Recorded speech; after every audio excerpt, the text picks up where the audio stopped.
Sorry. So we're looking at the actual text of Sefer HaBahir. Like I said, the beginning of Sefer HaBahir deals with the special character traits of the Hebrew alphabet. Something that we already find in the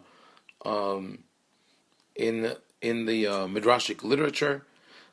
Here's for one of these paragraphs that we're not going to go into is attributed to Rabbi Amorai. You see in paragraph 7, Zayin Yashav, Rabbi Amorai v'darash, Mai dichtiv u'malei birkat Adonai yam v'darom yirasha. Rabbi Amorai expounded on the verse that says that Naphtali is filled with the blessing of Hashem. There's nothing particularly mystical or esoteric in his interpretation of the verse, so it's very hard to sustain the argument of Rabbi Ari Kaplan that Rabbi Amorai is a pseudonym for Rabbi Nehunya ben Akana, because a pseudonym is used when you're revealing material that is not supposed to be revealed.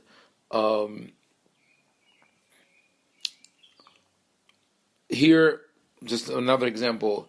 In Yud Gimel, we say V'od yashav Rabbi Bon v'darash. Rabbi Bon was expounding. That is one of the places where the later rabbi said that based on that Sefer HaBahir comes from the Yerushalmi tradition, because in the Yerushalmi tradition, when we look at the Yerushalmi Talmud, the Aleph at the head of the beginning, at the beginning of the word usually is omitted. Under influence of the Greek, they were not able to pronounce the Aleph at the beginning of the word. So the name of the rabbi is really Rabbi Avon, but they could not pronounce the Avon. They would say Von. In the same way, if you look at the Yerushalmi Talmud, instead of Rabbi El-Azar, you will find the name Azar, like in Yiddish, Laser instead of Eliezer. And instead of Rabbi Abba, it will be Rabbi Ba. So that might have been an attempt of the author to give it an air of credibility and connect it to the ancient tradition of the Yerushalmi Talmud. There are some. Okay, maybe we'll go with entry 17 here. I have to stop sharing this screen and move to the other one.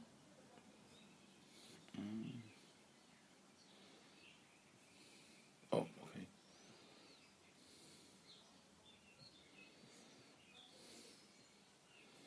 Okay, so let us look at entry number 17 in Sefer HaBahir.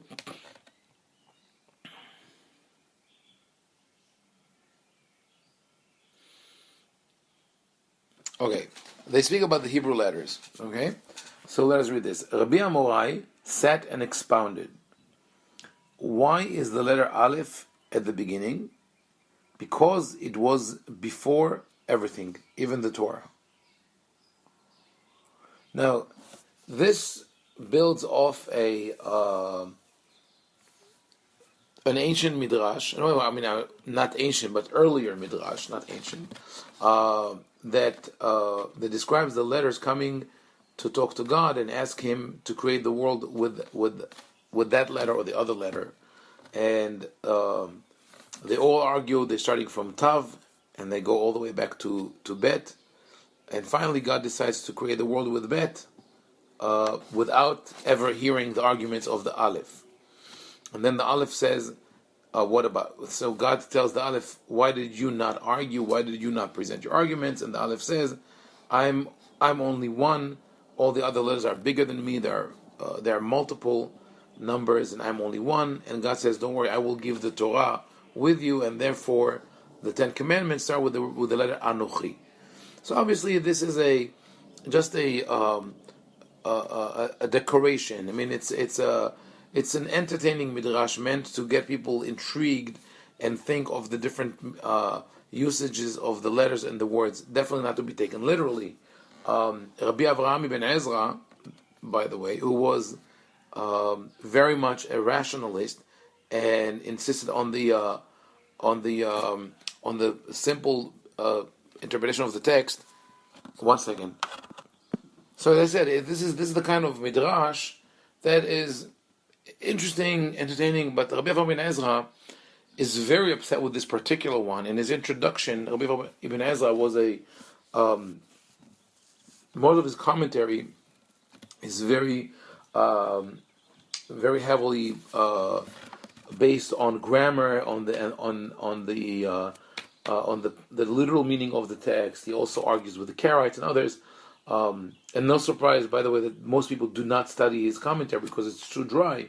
But in his introduction to his commentary, he lists different approaches to the commentary on the Torah, and he rejects all of them. And one of them is midrashic, and he says as an example of a midrash that he does not like, he says, and then the certain people said that the world was created with the letter bet because bet is beracha, is blessing. And he said, if this is so, what will they say to those negative words that start with the bet? And he rolls off a litany of words that are the most terrible disasters that one can imagine that start with the bet. So, as I said, again, not according to Rabbi Ibn Ezra, there was no room to claim that certain letters have certain character traits. And here, the Midrash makes this strange claim that, the Sefer HaBahir, why is the letter Aleph at the beginning? Because it was before everything, even the Torah. How are we to understand that? So either we cast it aside, we say, okay, this is just a thought. This is not something that has any basis. Or if we attribute to the book a halo of a mystical text, we say there's something much, much deeper here. And then we'll try to as years passed, this is exactly what happened. The people attributed ideas that were not there, to say maybe that the Aleph is the highest Sephirah that represents God Himself, and therefore cannot be attained, and it is before everything. But the question of it in itself has no logic. It's like saying, why is 1 the first number? Because it was before everything. It's such a convention. It's just we decided to call the first number 1. There's no intrinsic value to the number 1 or to the letter Aleph in being at the beginning of the alphabet. That's from the point of view of that. Unless if you have any other suggestion, I would be glad to hear it. I could offer a physical explanation, but not a mystical one. And the physical explanation is this. This is brought firstly by Aaron Marcus, who in the 19th century in Germany studied the Hebrew language. It was well versed in ancient Near East languages, and he writes about the Hebrew language that the letters, the way that they are organized, has to do with the ease of pronouncing them. So there are and this is actually something that is mentioned in Sefer Yetzirah, but like I said, it's more philosophical and physical than mystical. That the group are divided into 5 groups. The letters are divided into 5 groups based on the tools that we use to pronounce them. So there are certain letters that are pronounced by using the lips, bet, vav, mem, pei. There are certain letters that are pronounced by using the tongue, dalid, tet, lamed, nun, and tav. And certain letters are called guttural. They come from deep in the throat. It's like aleph, hey, het, and ayin. Then there's gimel, yud, kaf, and chaf are pronounced by using the palate. So they're called otiot hikiyot. So if you look at the at least the first set of the letters of the alphabet, they follow a pattern. They start with the aleph, which of the group of the guttural letter is the easiest to pronounce. Ah.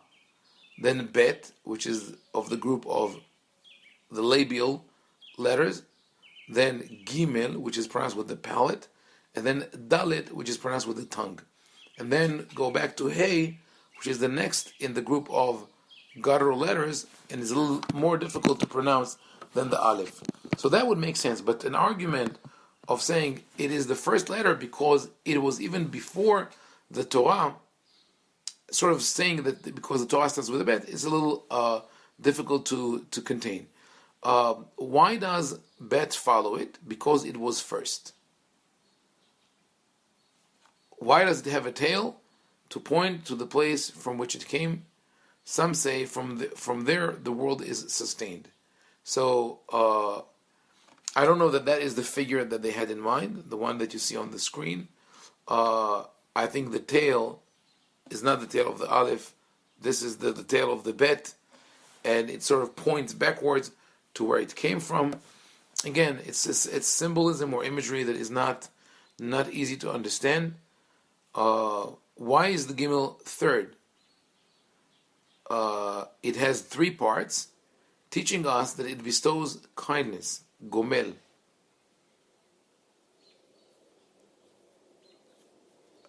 How do you understand that? What is the connection? 3 parts, therefore it is gomel hasadim. In the act of loving kindness, of giving, you have one person given to another. Maybe the author is trying to say that there is the giver and the receiver and the object, but that is far-fetched. The original statement in the original midrash, talking about the letters, just derived the name Gimel from the word Gomel, Gmilut, reciprocity, and so in its shape, a man running forward and like sort of giving something to someone else. And then they keep on saying, but did Rabbi Akiva not say that Gimel has 3 parts because it bestows, grows, and sustains? It is thus written, the lad grew and was bestowed. He says the same as I do. He grew and bestowed kindness to his neighbors and to those entrusted to him. So this is an example of what I mentioned before, that the text is convoluted. It gives an air of something that we don't understand. In the Zohar, this will be brought to a perfection of how sometimes one could get sort of confused by the text, and as a result will try to invest it with new meanings. But the author tries to present it as a discussion between Talmudic sages. One of them says, makes a certain statement, and then is being refuted, and then he's being supported. But there's no basis or substance to the back. Oh, sorry.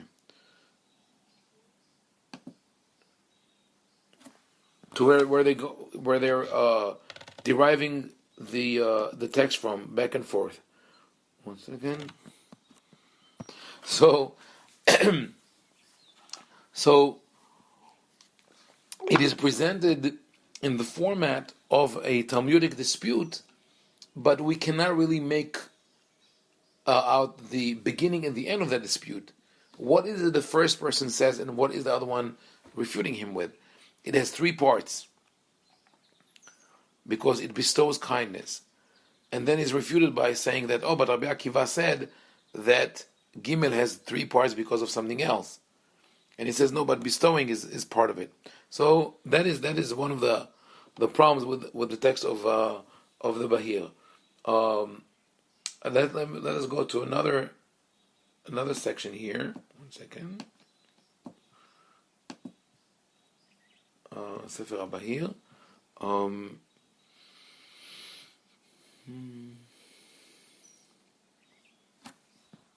Okay, let's go now to entry number 40. Now, after the students ask about the letters, they now start asking him about the vowels, the nikud. Now, when were the vowels introduced in our literature? Do you know? Have any idea? The Torah was not given with vowels, and the Hebrew is a unique language. I mean, maybe there. I mean, in Arabic also you have something similar.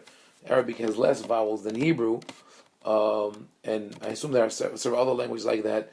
But from the families of language that we know, Hebrew is unique in the sense of having vowels could be represented as both as in letters, the aleph, hey, yud, and vav, the letters ehevi, which we called imot kri'ah, and by using certain dots, certain marks that tell us how to read a letter.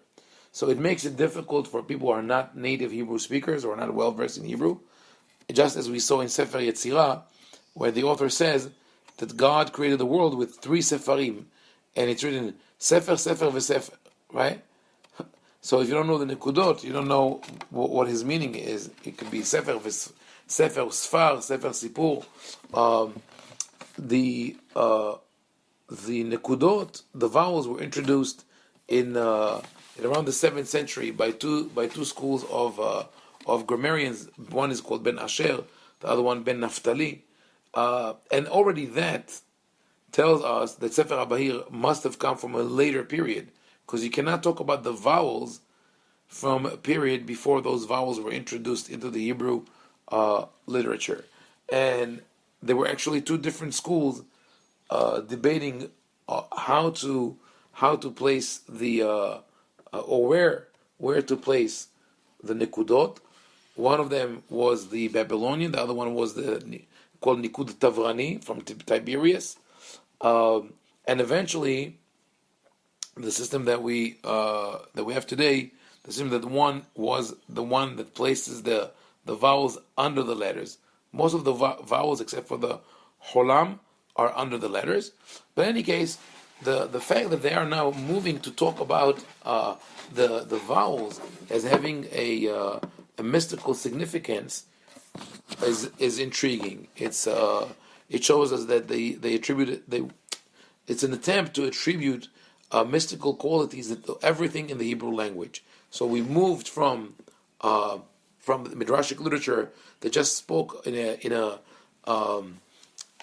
about the qualities of different letters just to engage the listeners, to a literature that gives those letters mystical powers, and now to giving those mystical powers to the Nikudot as well. Much later, not much later than that. In the 15th century, Rabbi Moshe Cordovero will make the statement that the Nikudot, the vowels, are basically the soul of the letter. That the words without the vowels are like a body without a soul, or a dead body. They do not move. You could think about it in English. If you take out the vowels from a letter, from a word, it really could be understood as a motionless a word. Example, if you write FTHR, you will not immediately think of it as father. You cannot pronounce the letters FTHR. What would it be? It's the vowels are the ones that allow us to move our mouth and our tongue, the other members of our body that use to produce the sound. So the vowels are sort of what motivate or what brings the letters alive. But in Hebrew, they're indicated with the letters. After Rabbi Moshe Cordovero, the Ari and his disciples will introduce a new term called Tanta, which is Te'amim Nekudot Tevot Otiyot Tagirot. So that each element of the written language has elevates the language to a higher level. So the letters are the lower level. Then you add to it the vowels, and then you add the ta'amim, the musical notes, and the musical notes add even more life into the language. But all that starts here in Sefer HaBahir. we see it in that entry, paragraph number 40. where they asked the following. His student asked, what is holem? Now, what is holem or holam? It's the sound that produces the vowel O, right? That's the answer. He replied, it is the soul, and its name is holem. The holem is the soul, and its name is holem. It's the one and the same thing. When I say this is it, and this is its name, but fine. If you listen to it, your body will be vigorous, halam, in the ultimate future. But if you rebel against it, there will be sickness, hole, on your head, and diseases, holim, on its head. They also said every dream, halom, is in the holem. Every white precious stone is in the holem. It is thus written with regard to the high priest's breastplate, and in the third row a white stone, ahlama. Here we find, I think, one of the first examples of what would later become would be known as tzerufei otiyot, configurations of letters, and in a way, I think one could compare it or analogize it to deconstructionism. When you argue that there's no meaning to the text itself, and you could break it down and work it around and change it in any way you want. On one hand, the text loses its meaning, or you could infuse it with a new meaning, any meaning that you want to infuse it with. We will find it later on in the in Kabbalistic writing. I think Ramban refers to it that the Torah was one long text that where the separations between the words were not marked, and the divine prophecy given to Moshe was actually an instruction where to break the words from each other. But if you put them back together, you now get an infinite number of combinations by which to read the Torah. So this is one idea of configurations of letters that already appears in Midrashic literature, but here the author takes it to a new realm. And look what he does here. It's important to note that because this is also an indicator of the period.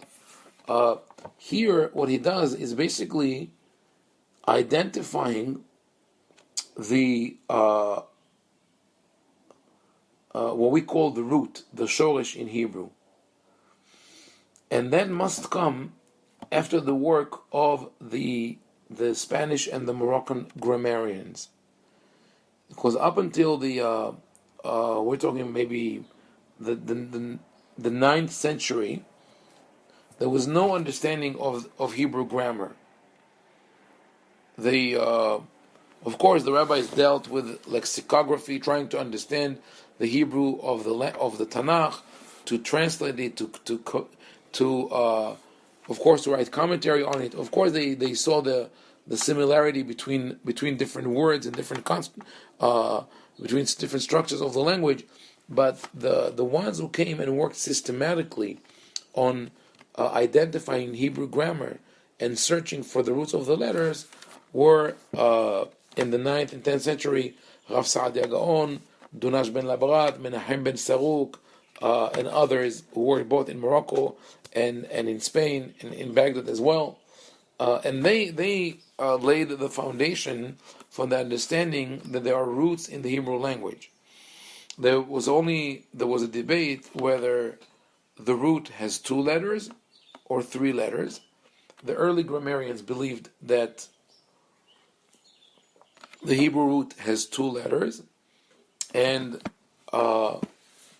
later on, the theory was accepted and established that every Hebrew word has a root of 3 letters. Now, once you isolate the root and you look at it as a unit, just with the other things that we saw in Sefer Yetzirah, it becomes a basic unit and a building block, and if you could alternate it, then you have variations of that building block. So the 1 2 3 becomes 2 3 1 or 2 1 3 or 3 1 2. You'll have 6 different combinations of those 3 digits, and the same with letters. So here, they're in paragraph number 40 and 41, they play with the root in a way that is unprecedented. We don't find anything similar to that in Midrashic literature. He says the word holem is the soul. Maybe because they identified the ability to dream with human beings, and that is, by the way, it's you could say it's true. The more creative a person is, the more colorful and interesting his dreams or her dreams will be. So you could really say that the more soulful person would also be a more dreaming person. That is a valid association. What is problematic is arguing that it is connected to that dot holam. You see where the problem is of associating the soul with the holam? Why would it be a problem when we speak about like the theology or the mystical power of the vowel? The letter Aleph in its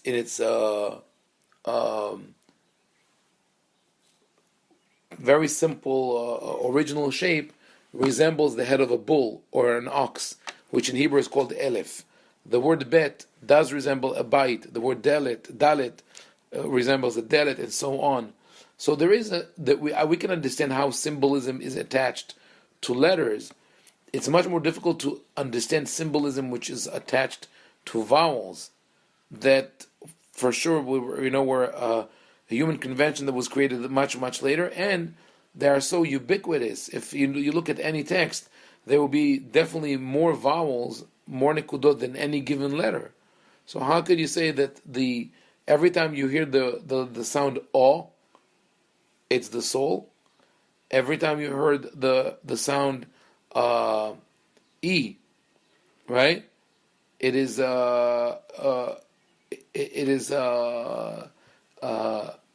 the punishment of evildoers, and we see later on.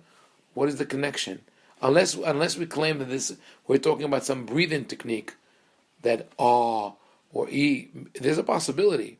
The Moshe Idel argues that at around that time, between the 10th and the 12th century, the constant contact that merchants from Baghdad and from other places had maintained with the Far East, they did travel to India and to China. They brought with them some mystical knowledge, including breathing techniques that were later on used by the ecstatic mystics, such as Rabbi Ovadia and others in their meditation. So maybe it refers to that, but it's hard to say that for me. And so that is the problem that I have with that, added to the other problems of the book. But what we see is that the author uses the idea of a root as a building block, and he's looking for other words with the same root. So what he finds is halam, which is to dream. Then leahlim, which means to recover. But as far as I know, leahlim is not a biblical word, but it's fine because the holem itself is not a biblical word. And it says if you rebel against it, against what? Against the holam or against the soul? There will be sickness, hole, and disease, holim. Now, the interesting thing here is that the word holim is not related to the word holem, because the mem at the end is the plural form, and not part of the root. The root of Chole is Het Lamed Hey, and not Het Lamed Mem. So there's a wordplay here, but it is not well founded. And then he goes to connect it to the precious stone in the breastplate of the Kohen, which was called Ahlama. Let me show you here the Hebrew text.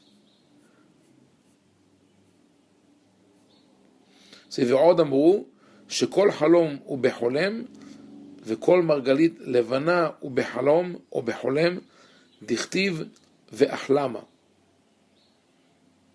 So the problem here is כל מרגלית לבנה, every precious white pearl is beholem, is with first, it's not with the sound of awe. It only has the letters Het Lamed Mem. But there's no connection between the word halom, dream, to the word ahlama, that could have been a completely foreign word. So this is a far-fetched midrash but it shows us the beginning of certain methodology, certain methods that will later on be used in the Zohar and in later Kabbalistic literature. Amar lahem, ulu ushma'u dikdukei nekuda deoraita de Moshe. He says, come up and listen. Ulu ushma'u.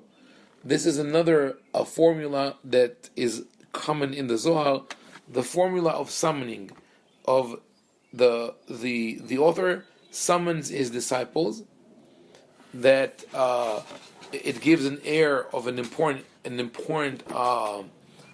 event that needs calls for preparation. It's interesting enough, we have the same thing in the Midrashic interpretation of Yaakov's will. When Yaakov, before he dies, calls his sons to bless them, it says that Yaakov told his son, gather and come, O children of Yaakov, because I want to bless you. And the Midrash says he was about to reveal to them the secret of the time of the coming of Messiah and the end of days. So this formula of gather and listen is already associated with the revelation of secrets, because it gives this whole event an air of importance. So what in the middle of their conversation, the rabbi says, come up and hear, and this is another example of where we have an artificial language imposed on the text. Come and listen, dikdukei nekuda deoraita de Moshe, the intricacies of the Torah of Moshe. Go here to the English text. Come and hear the fine points regarding the vowel points found in the Torah of Moshe. The translation circumvented the problem of that the vowels did not exist at the time of the Torah or the time of Moshe. So instead of translating as it is written,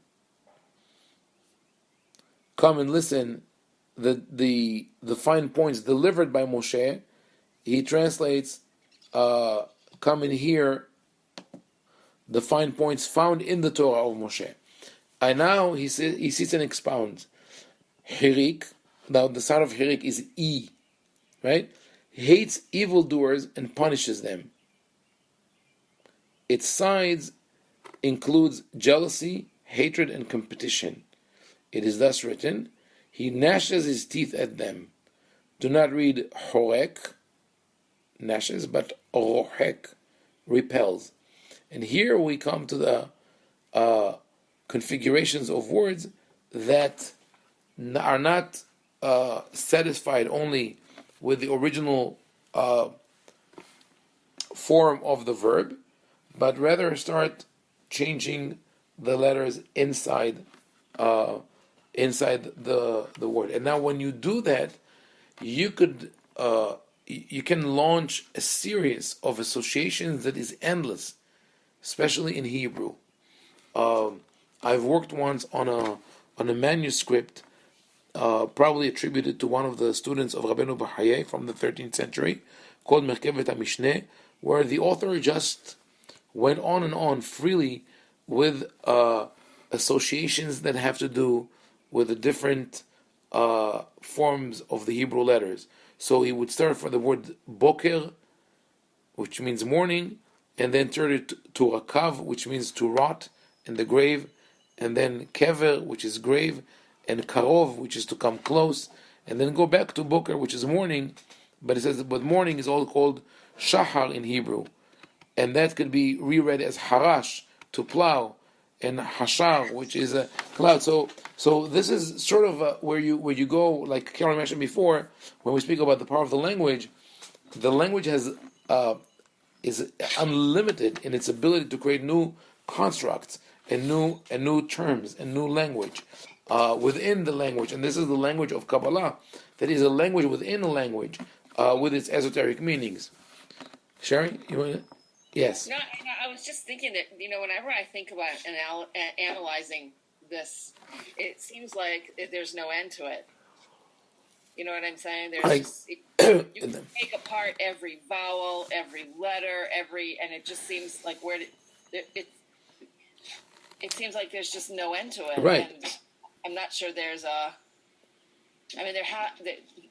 you're not sure there's a point to it, right? Yeah, basically, it's sort of like you got to stop somewhere. Right.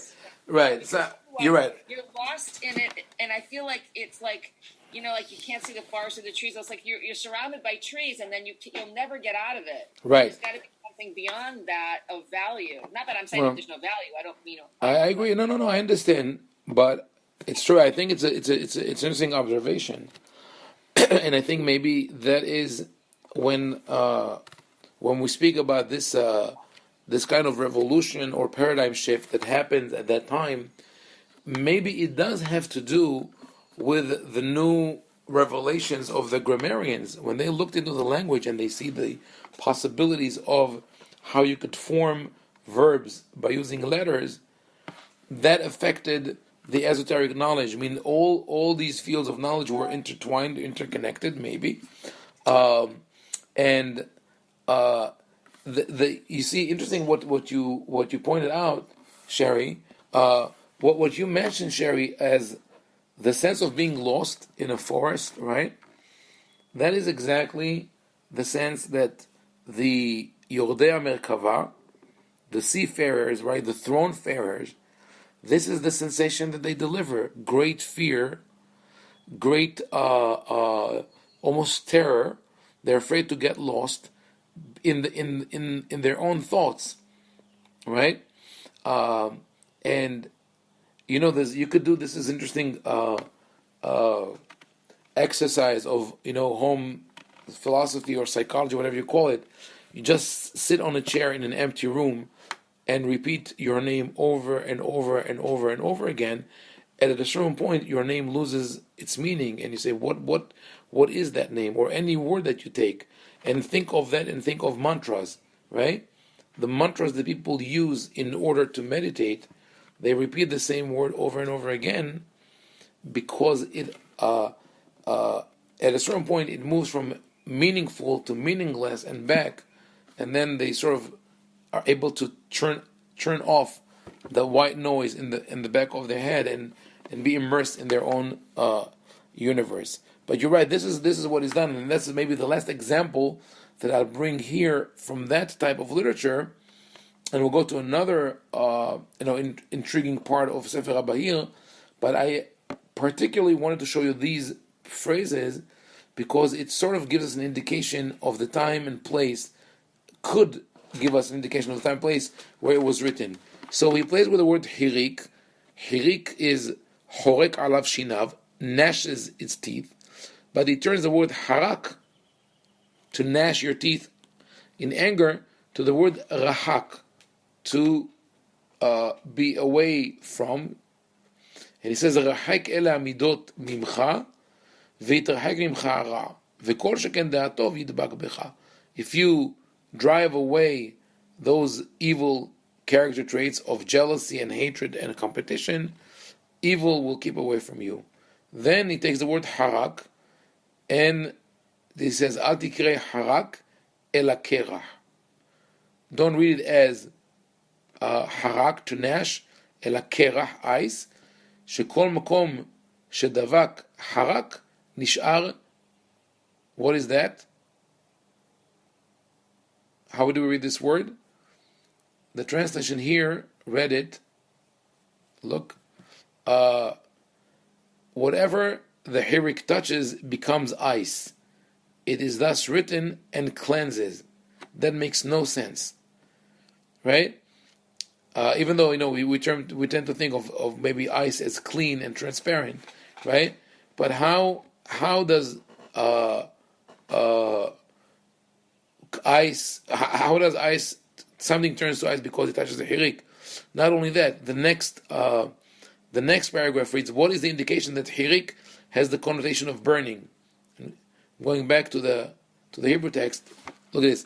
Umay mashma'a dehai harak leshon soref, mishum dehi esh sorefet kol haishod. It's a fire that burns all other fires, and he quotes the verse from 1 Kings 18:38 that speaks about the fire that Elijah summoned from heaven to consume the sacrifice. So I have to go back to this paragraph in 43 and read it this way: Al tikrei harak ela kereach, bald or empty. Kol makom shedavak harak nishar kereach. Wherever the harak that will be explained in the next paragraph as something which burns, wherever it hits, that place remains bald and empty. Shneimar venakeh. So what is the source here? See, Notzer. This is from Exodus, when God reveals His divine attributes to Moshe. Notzer chesed la'alafim, nose avon v'fesha v'chata'a, v'nakeh lo yenakeh. So He reserves the loyalty for thousands of generations. He carries, He forgives the iniquity and transgression and sin, and He does not remit all punishment. But the author here cuts the verse in the middle and start with the word v'nakeh, v'hata'a v'nakeh. The punishment for sin would be to be completely cleansed in a way that nothing is left. And he understands that cleansing is done by fire that consumes everything. Umay mashma dehai harak leshon soref. How do we know that harak is to burn? Because it is a fire that burns all fires. And here is, like I said, this is a sort of a revelation of the origin or the influence in the book. For the only person who could say that the word harak, het resh kuf, is burning, is someone who speaks Arabic, or someone who was exposed to the work of Arabic-speaking grammarians. So it could be an Ashkenazi or Sephardic, but because already in the 10th, 11th century, the books of the the Spanish grammarians who spoke Arabic also already made their way into the Ashkenazi communities. But this is the etymology is an Arabic one. Rabbi Aryeh Kaplan tried to suggest a Hebrew analogy. One second. Let me show you his. See, what is the indication that hirik has the connotation of burning? And he explains.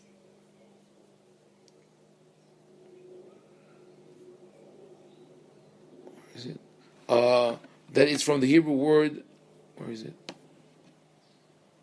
In Hebrew, harach means to burn, but that in Hebrew is with the chaf at the end, and in Sefer Yetzirah, as we saw, it's written with the kuf at the end, and that is clearly Arabic.